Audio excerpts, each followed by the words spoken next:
Makanya kata Nabi, "Ma min muslimaini yaltaqiyani wa yatasafahani illa ghufira lahum qabla ayyaftariqa."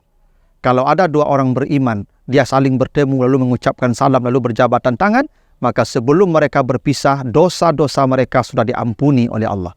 Itu kenapa ayat salam ditutup dengan kalimat ghafurun rahimun. Mengurai rahasia Al-Quran melalui makna dan mabna.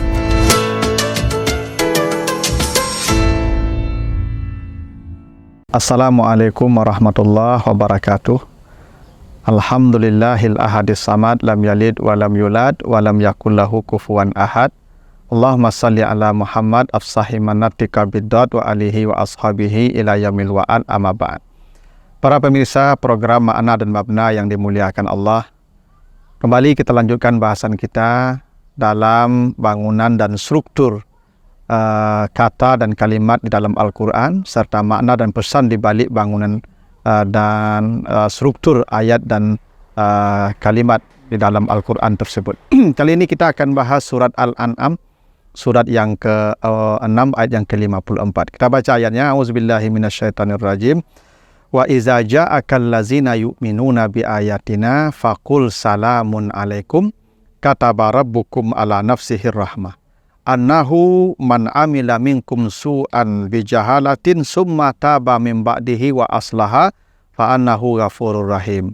Artinya, apabila datang kepadamu orang-orang yang beriman dengan ayat-ayat kami, maka katakanlah salamun alaikum. Maka Tuhanmu mewajibkan dirinya memberi kamu rahmatnya.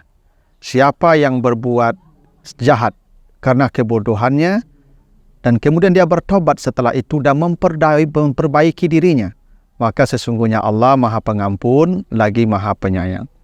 Ada beberapa poin penting dari ayat ini. Pertama, kata Allah, "Iza ja'akal lazina yu'minuna bi ayatina faqul salamun alaikum."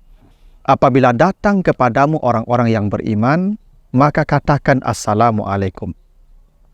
Jadi kalimat assalamualaikum itu kalimat yang khusus diucapkan dari orang beriman untuk orang beriman. Ini ketentuan dari Allah. Karena salam itu bahagian dari ibadah.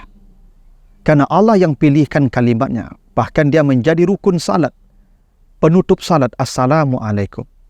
Karena itu hanya diberikan kepada orang yang beriman. Karena itu, kalau kita mau bertoleransi, itu mungkin babnya lain. Bukan bab ibadah. Kalau bab ibadah, jelas lakum dinukum waliyadin. La a'budu ma ta'budun. Itu konsep dalam ibadah. Kalau untuk saudara kita yang bukan seiman, maka cukup kita mengatakan selamat pagi atau selamat siang, salam yang sifatnya umum dan netral. Dan tidak perlu juga memaksakan diri kita mengucapkan salam yang memang bahagian dari akidah dan ibadah mereka. Biarlah mereka dengan salam mereka, kita dengan salam kita, mereka bertemu dan kita salamnya salam yang general, yang umum, yang semua orang bisa mengucapkan, bukan terkait dengan keyakinan dan ibadah tertentu. Karena assalamualaikum ini hanya untuk orang beriman dan kepada orang yang beriman. Begitu kata Allah. Yang kedua, apabila datang kepadamu orang yang beriman, katakan assalamualaikum. Adabnya salam itu diucapkan oleh yang datang. Begitu kata Allah di surat An-Nur ayat yang ke-27. Kata Allah, la tadkhulu buyutan ghaira buyutikum hatta tasta'nisu wa tusallimu ala ahliha. Jangan kamu masuk ke rumah yang bukan rumahmu kecuali kamu mengucapkan salam kepada penghuninya. Itu normalnya. Normalnya kita yang datang mengucapkan salam kepada yang di rumah. Tetapi ada akhlak yang baik. Bagaimana akhlak yang baik? Yang di rumah mengucapkan salam kepada yang datang. Iza ja'akal lazina yu'minuna bi ayatina faqul salamun alaikum. Kalau ada yang datang kepadamu, kamu ucapkan salam. Memang adabnya yang datang. Karena adab salam itu begini. Yusallimus saghir alal kabir.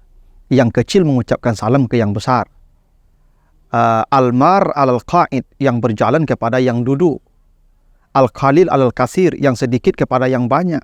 Tapi akhlak yang paling baik itu adalah siapa yang mulai mengucapkan salam. Yang tua ke yang besar, yang ke yang kecil, bos kepada bawahan, guru kepada murid, walaupun adabnya murid ke guru. Yang banyak ke yang sedikit, walaupun adabnya yang sedikit ke yang banyak. Ini menjelaskan betapa tingginya adab kita dalam mengucapkan salam. Siapa yang pertama memulai mengucapkan salam, itulah yang terbaik. Makanya, iza ja'akal lazina yu'minuna bi ayatina fakul salamun alaikum. Coba perhatikan redaksinya. Ketika kita disuruh mengucapkan salam, maka kul itu sendiri, engkau. Ja'aka, engkau.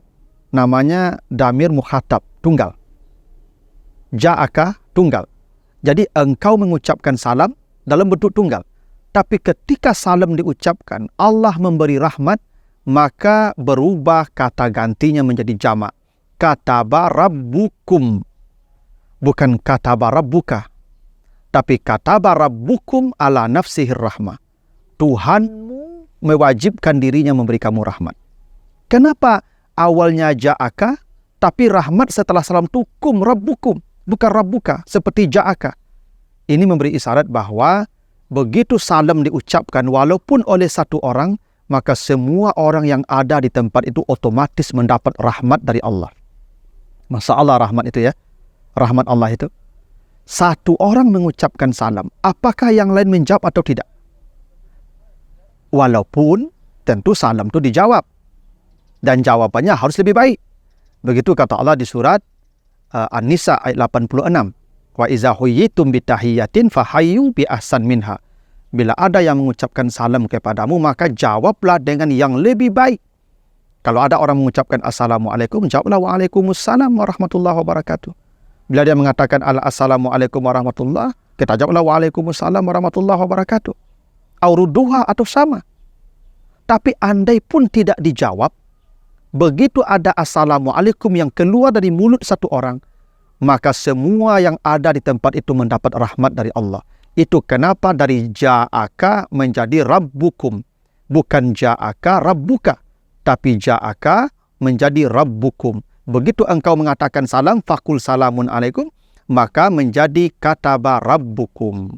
Ini hebatnya salam.